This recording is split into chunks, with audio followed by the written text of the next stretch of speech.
Hello, welcome to Beach Bum Creations. My name's Tom, and on this channel we will show you how to take the items you found on the beach and turn them into lifelong memories using resin. So, if you like our videos, hit the like and subscribe to our channel. We go and show you how to clean the shells, how to make the wood tables, everything like that. So, hope you enjoy them. Thank you.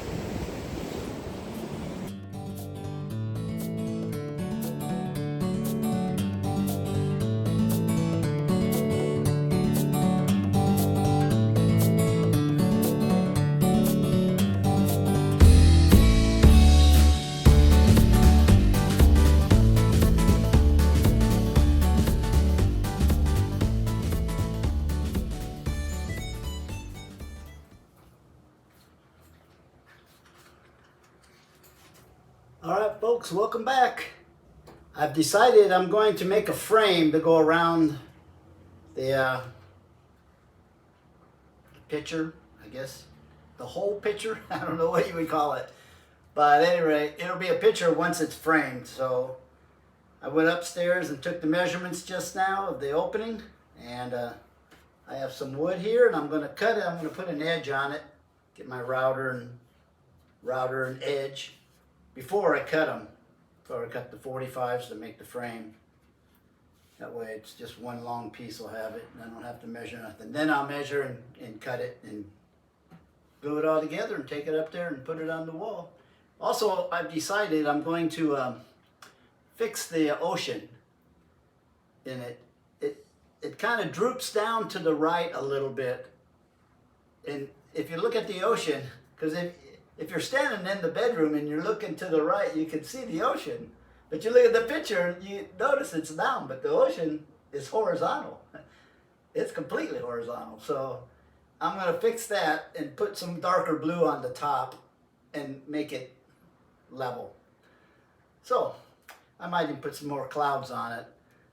And so we'll see. Okay, I'll get going on the routering. All right, we got the wood set up in the benches. Got the router right here. I got my bit that I'm going to use. This is a 1/4 inch. It's called a round over.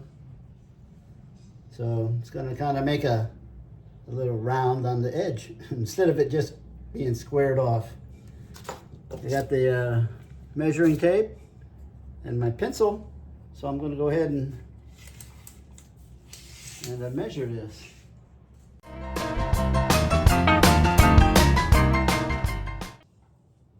So, okay, I'll get back with you once they're cut. All right, well I started, but before I did, I made a practice cut on this board just to see for sure, and that's what it's going to look like, half round in. So I'm going to let you see a little bit. I'll stop it after a little bit, after I get up to the bench, because it's boring. I know you don't want to watch it.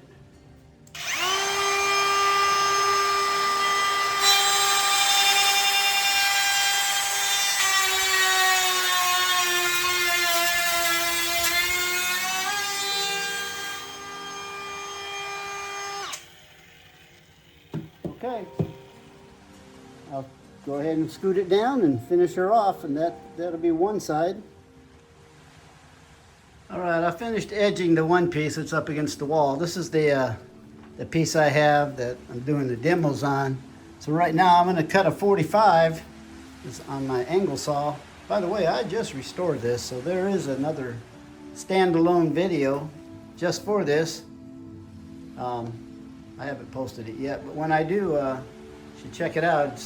This thing is really old. This is a Black & Decker. You can see it's green. They haven't been making green ones for, I don't know, 30 years, 40 years. So, yeah, it's an antique. I went through it and restored the motor and everything. So, you can check it out.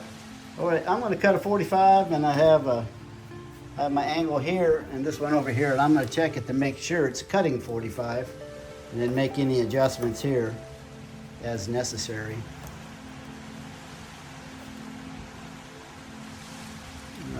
as you can see, maybe, let me see if I can get some light through it somehow. Yeah, see the gap? It's touching down at the bottom, but not at the top. So it's not a true 45 yet, so I gotta do some adjustments here. We'll get it. All right, well, as you can see, I have it laid out flat here, and coming down closer here, I've already glued the edges on both sides here at the bottom. So it's ready to go together, clamp it up, and put some screws in it, and then do the top end. It'll be finished, the frame anyway, as far as that goes.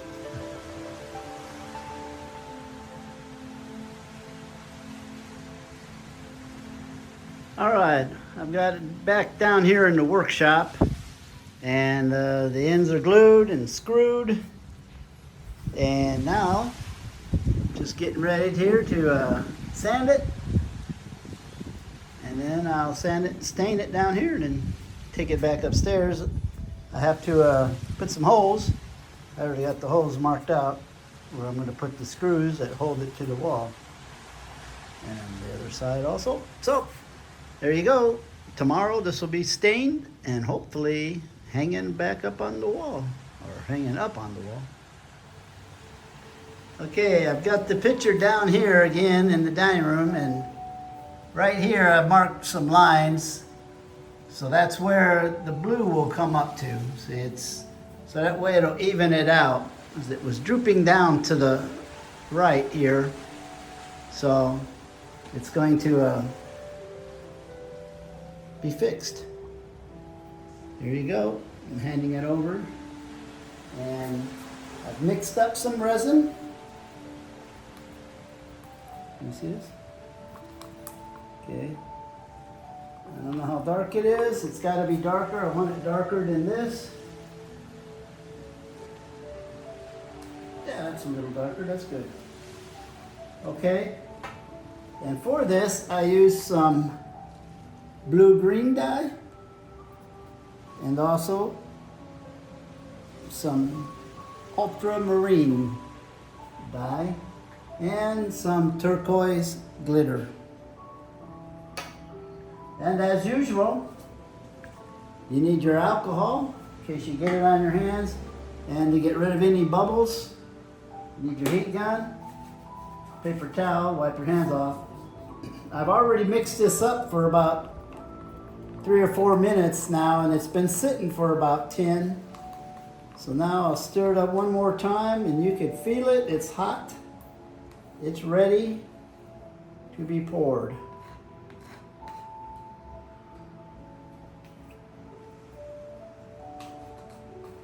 So I'm going to start right over here.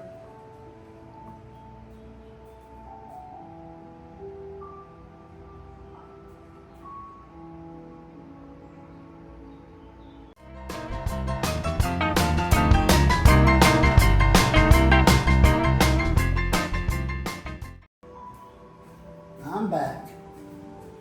And we're going to spread this stuff right up to that line.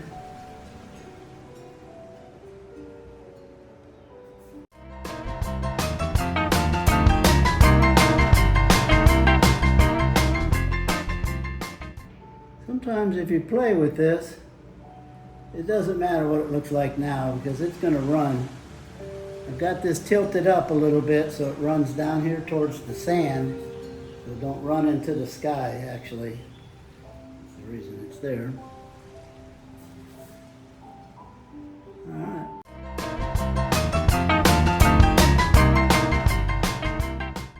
I'll go ahead and do some of this flickering stuff here, because it's going to look different when it dries.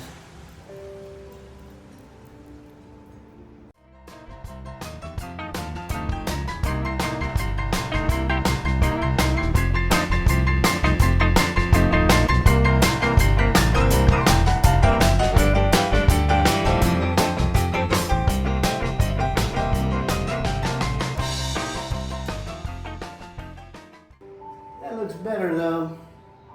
It's level now anyway. Okay. Okay, folks, I'm back. You can see I leveled the water. I added that dark blue to the top so that it's level. So that means the earth is not tilted too much. Anyway, I mixed up a little bit of white here. I'm going to put it on the blue, make it look sort of like waves, I hope. So we'll see if I ruin it or if I make it look better. Well, I'm back after quite a while of sanding, but I got all the holes filled and sanded where I screwed it together. Not only glued it, but screwed it. And it's about ready to start staining after I brush off all the sawdust. Wipe it off. Ooh. Okay, get this all brushed off, and then I'll start staining. I got 2 pieces of wood sitting here, and I got a couple different shades of oil that I'm going to use. I'm going to oil it. I'm not going to lacquer it or shellac it or anything like that. I'm just going to put oil and let the oil soak in. Get enough coats, and you polish it. It'll be nice and shiny and beautiful. So there you have it. For now, it's complete. Complete. I started to say completo. All right, folks, I got the first coat of oil on, and it's looking pretty nice. It's a light, natural color. You can probably see it better from a distance shot. I put it on this side and this side. I haven't put it on those 2 sides back there yet. It's going to be really pretty, it looks like. So, I'll come back when it's completely finished. I got to put probably about 3, maybe 4 coats. Okay, we're back after a few minutes. Put on a few coats of this here. This is what I'm using. This is oil. And you see the name. A friend of mine used to own a teak plantation where they grew teak wood, and he no longer has it, but he makes this oil, and I like it a lot, so even I bought a gallon of it. I bought this, and then I liked it. At any rate, the way I put this on, I just use one of these that you do your dishes with, and just soak it up and then brush it on, just like that. There's no mess, nothing. Just put it on, throw the sponge away, and that's it. So this is ready to hang now. So tomorrow, as you can see, it's dark outside. So tomorrow I'll have to drill holes in the wall, because here everything is steel. So I made these holes countersunk. And you put a washer in there and then the screw, and then over it I'll put a shale to cover it. But it gets screwed into the wall, to the cement wall, and it'll be held on with this. This goes into the wall. And then screw goes into that, and then a shell over it, and it'll be covered. And the project will be done. All right, folks. I've got everything upstairs now. We're ready to hang the frame. It's going to go over this opening right here. That's the reason I made it to begin with. This opening is just open. And then the key, here, there's an opening, and that goes to the outside. This opening here goes into the bathroom. So mosquitoes or flies could come right in this one, come through this one, go into this one, into this room, and then go downstairs. So at any rate, that's why I put this here to block that window. Anyway, here's all the tools I think I'll need. I'll need a level, of course, and some cement drill bits, a hammer, got all the fasteners here, screwdriver, Need a punch to start a hole in the cement in my drill. I'm gonna put it on hammer while I'm thinking about it. And a nail. I'll put the nail through the hole, through this hole, and tap it, and that's how I'll find where I have to drill. So, tomorrow, it's late now, but tomorrow this will be hung, and this project will be complete. Okay, here's this wall painting or mural or whatever you want to call it. And it's hanging finally. Here, where I screwed it to the wall, what did I do with those things? I'm not sure yet. I'm going to cover these with something like this, a shell that looks like that, or one of these limpets. So it looks like that. I think I'm gonna go with this limpet instead of the white one. But it's 4 of them. I gotta cover those holes, and it's done. We got the light coming in through the window. Looks like the water is sparkling. But anyway, here it is, complete. And let's go on this side of it. Nice little wooden frame around it. I leveled the water so it's horizontal now instead of drooping. It's like the earth was not completely round or something in that spot. So anyway, there you have it. I already explained what's on here, so I won't waste your time with that. And hope you enjoyed how to make something like this. It wasn't very hard, but it was time consuming because it's so large. Anyway, thanks for joining us. Hope to see you back.